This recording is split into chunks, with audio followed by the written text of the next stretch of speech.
Il y a des vérités que l'histoire a tenté d'enterrer sous des couches de mensonges, de propagande et de silence. 3 lieux, 3 massacres, 3 crimes qui ont éclaté au cœur du XXe siècle et qui, des décennies plus tard, continuent de hanter les archives et les mémoires.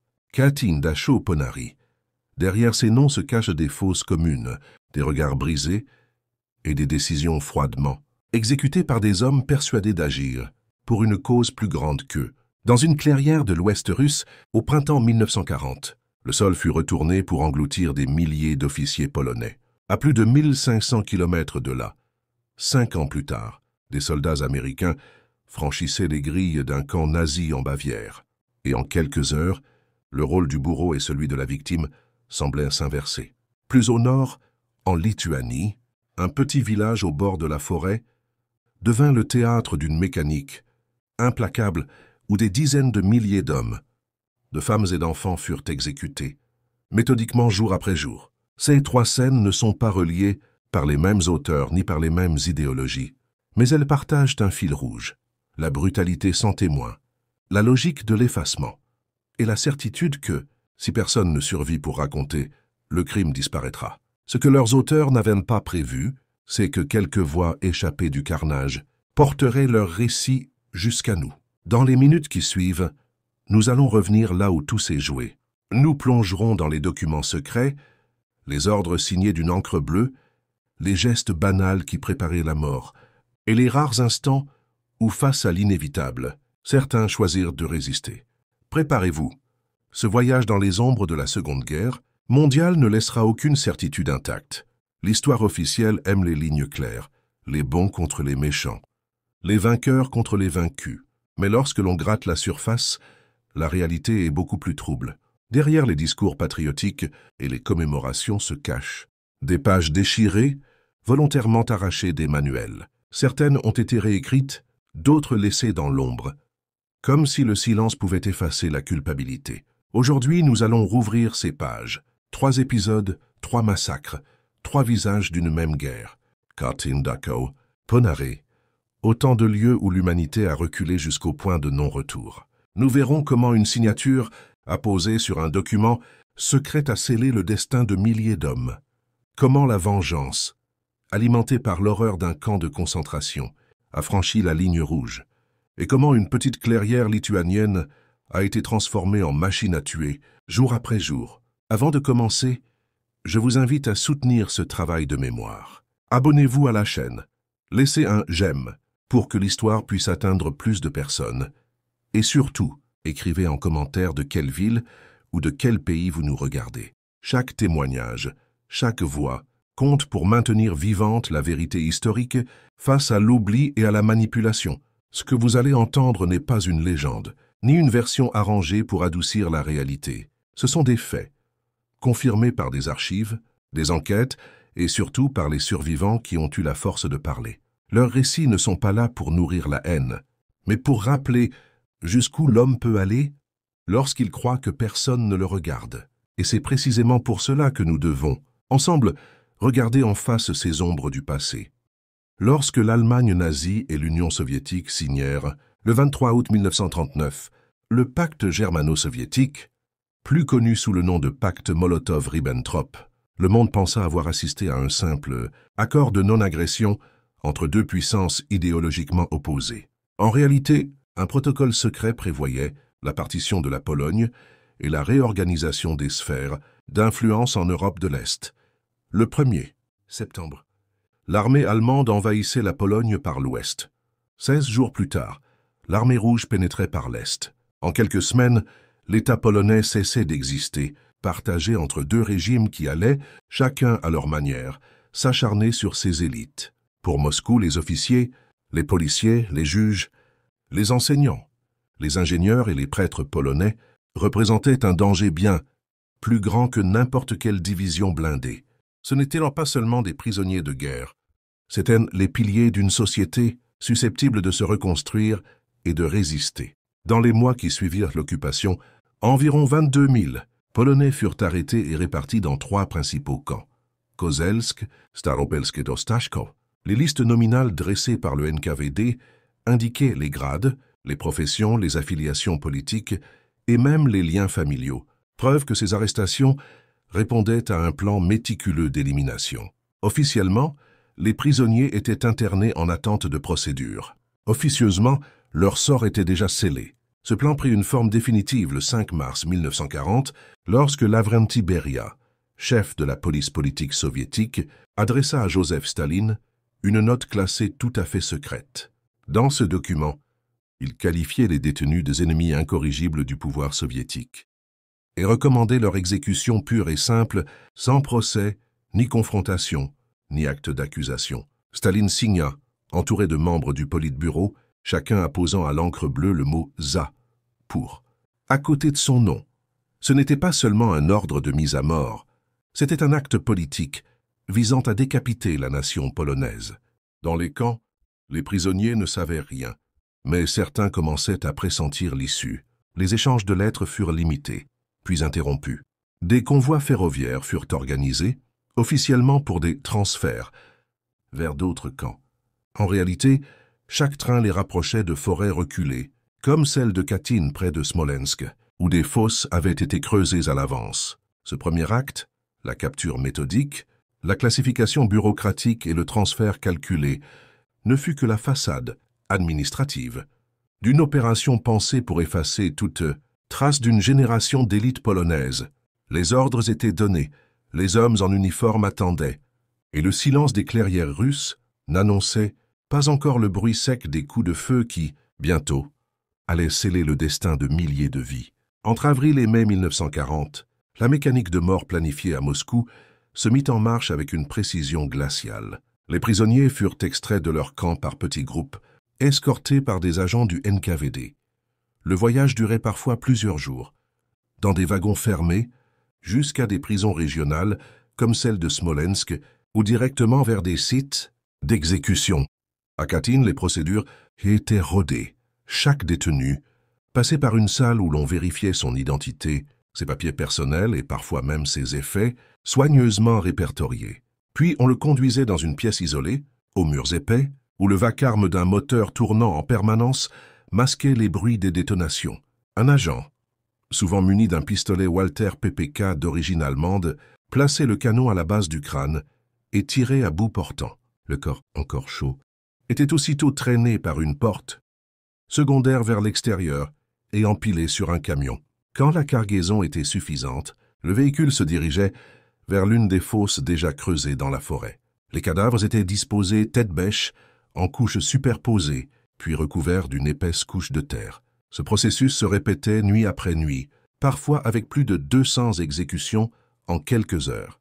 La logistique était telle que même les horaires étaient étudiés pour éviter tout témoin extérieur. On tuait à la tombée de la nuit et l'on enterrait avant l'aube. Ce soin obsessionnel du NKVD pour la dissimulation ne se limitait pas aux fosses. L'usage d'armes allemandes visait à orienter toute enquête ultérieure vers la Gestapo. Les registres d'internement furent falsifiés, certains noms rayés ou déplacés vers des listes fictives de prisonniers transférés ou libérés. Pendant près de 3 ans, le secret tint bon, jusqu'à ce qu'en 1943, à la faveur de l'avancée allemande sur le front de l'Est, des unités nazies découvrent les fosses de Katyn.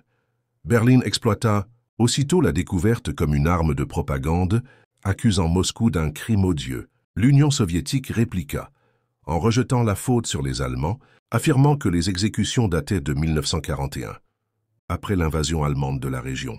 Cette bataille de récits divisa les Alliés, Londres et Washington, bien que disposant d'informations pointant vers la responsabilité soviétique, préférèrent soutenir la version de Moscou, afin de préserver l'alliance militaire contre Hitler. Ce n'est qu'en 1990 que la vérité fut officiellement reconnue par les autorités soviétiques lorsque Mikhaïl Gorbatchev remit à Varsovie des documents prouvant la chaîne de commandement ayant mené au massacre.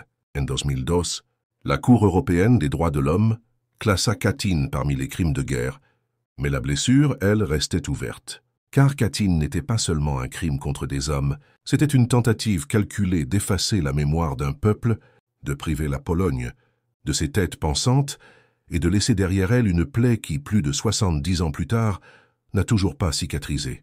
Le 29 avril 1945, alors que le Troisième Reich vacillait sur tous les fronts, les divisions 42e et 45e de l'infanterie américaine approchaient de la ville de Dachau, en Bavière. Leur objectif initial était stratégique, couper les voies de retraite allemandes et sécuriser les ponts sur le Danube. Mais en chemin, les soldats tombèrent sur un train de wagons ouverts, immobile sous le soleil de midi. À l'intérieur, plus de 2000 corps émaciés, certains encore vêtus de l'uniforme rayé des camps, gisaillent dans une immobilité absolue. Pour beaucoup, c'était la première rencontre avec la matérialité de la Shoah. En avançant vers le camp lui-même, les Américains ne découvrirent pas seulement l'horreur passée. Ils tombèrent nez à nez avec plus de 30 000 prisonniers survivants, réduits à l'état de spectres vivants.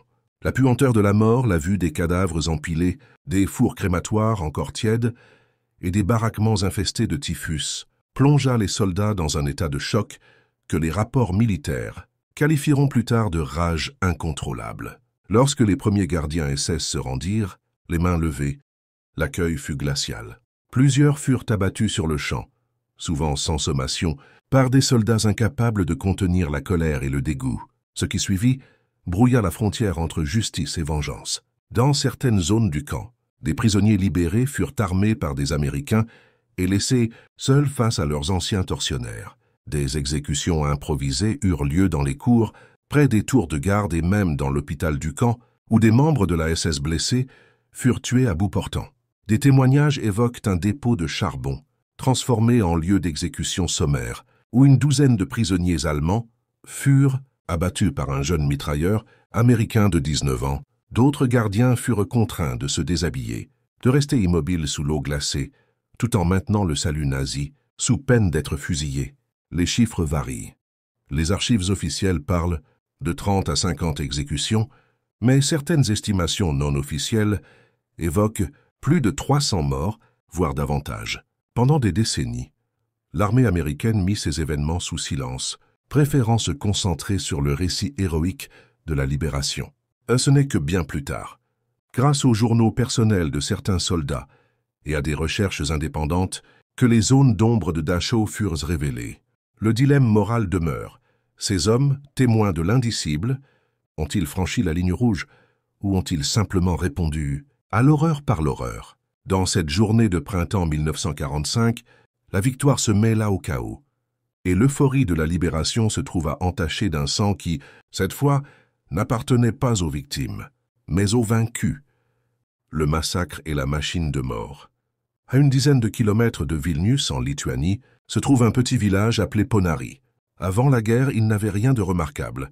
Quelques maisons éparses, une gare modeste et, à proximité, de vastes clairières bordées de pins. En 1940, l'armée rouge y construisit de grandes fosses destinées au stockage de carburant, dans le cadre de fortifications prévues contre une éventuelle attaque allemande. Mais en juin 1941, l'opération Barbarossa changea tout. L'Allemagne envahit la Lituanie et ces fosses devinrent l'un des plus grands charniers de l'Europe de l'Est. Dès le mois de juillet, les unités spéciales allemandes, les Einsatzgruppen, avec l'aide de supplétifs lituaniens, commencèrent à amener par camion des groupes entiers d'hommes, de femmes et d'enfants, principalement juifs. Le procédé était d'une froide simplicité. Les victimes étaient contraintes de se déshabiller, parfois sous les coups, puis alignées au bord des fosses. Les tirs venaient dans le dos, et les corps tombaient directement dans les trous, déjà partiellement remplis. Ceux qui n'étaient pas morts sur le coup étaient écrasés par les corps suivants, jusqu'à l'asphyxie. Les exécutions se succédaient toute la journée, au rythme du va-et-vient des camions, et le soir, les fossoyeurs recouvraient les couches de cadavres d'une fine couche de terre avant que la fosse ne soit à nouveau remplie le lendemain. Entre 1941 et 1944, on estime que 70 000 à 100 personnes furent assassinées à Ponary, en majorité des Juifs de Vilnius et des environs, mais aussi des Polonais, des prisonniers de guerre soviétiques, des Roms et quelques résistants communistes. Les nazis organisaient les tueries comme une chaîne industrielle, utilisant les Ypatingasis-Būris, une unité spéciale composée de collaborateurs lituaniens, pour exécuter les basses œuvres. Les prisonniers étaient parfois forcés de travailler avant d'être abattus, construisant routes, entrepôts ou défenses, jusqu'à ce que leur tour vienne. Les témoins décrivent des fosses gigantesques où les cadavres entassés. formaient des couches de plusieurs mètres d'épaisseur. À partir de 1943, face à l'avancée soviétique, les Allemands tentèrent de dissimuler l'épreuve.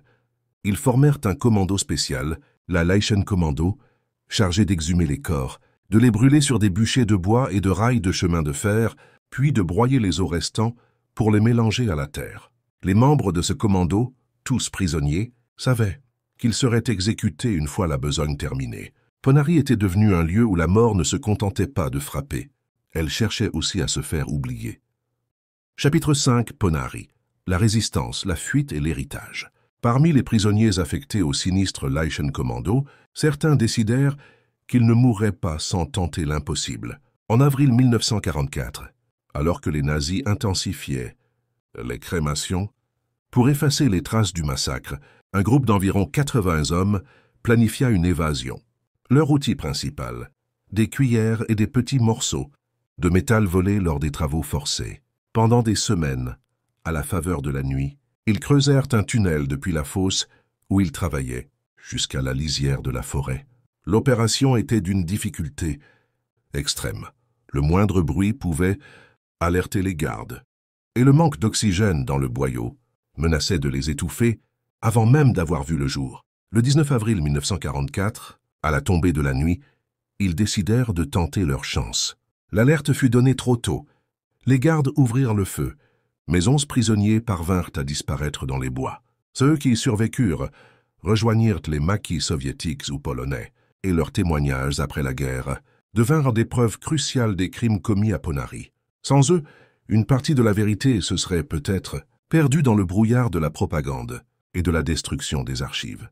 La résistance à Ponary ne fut pas uniquement le fait de ces évadés. Dès 1942, dans le ghetto de Vilnius, une organisation clandestine, la Vereinigte Partisaner Organisatie, FPO, Organisation unie des partisans, s'était formée pour préparer la lutte armée. Ses membres, en majorité des jeunes intellectuels et militants, comprirent que la déportation signifiait la mort et commencèrent à cacher des armes, à établir des contacts avec les partisans, opérant dans les forêts voisines de Rudniki et de Narok. En septembre 1943, lorsque les nazis lancèrent la liquidation du ghetto, la FPO tenta de déclencher une insurrection, mais face à la trahison de certains et au rapport de force écrasant, beaucoup durent fuir vers les maquis. Ceux qui rejoignirent la guérilla participèrent, aux côtés des soviétiques, à la libération de Vilnius en juillet 1944.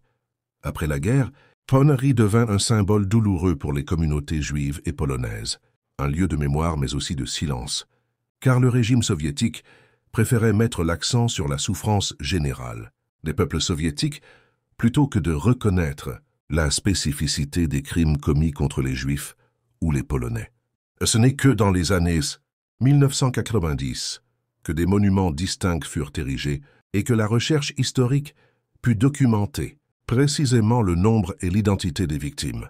Aujourd'hui encore, Ponary reste une plaie ouverte, un rappel que même au cœur d'un système de mort, il y eut des hommes et des femmes qui, par leur courage et leur volonté de témoigner, ont empêché que le crime se dissolve entièrement dans l'oubli.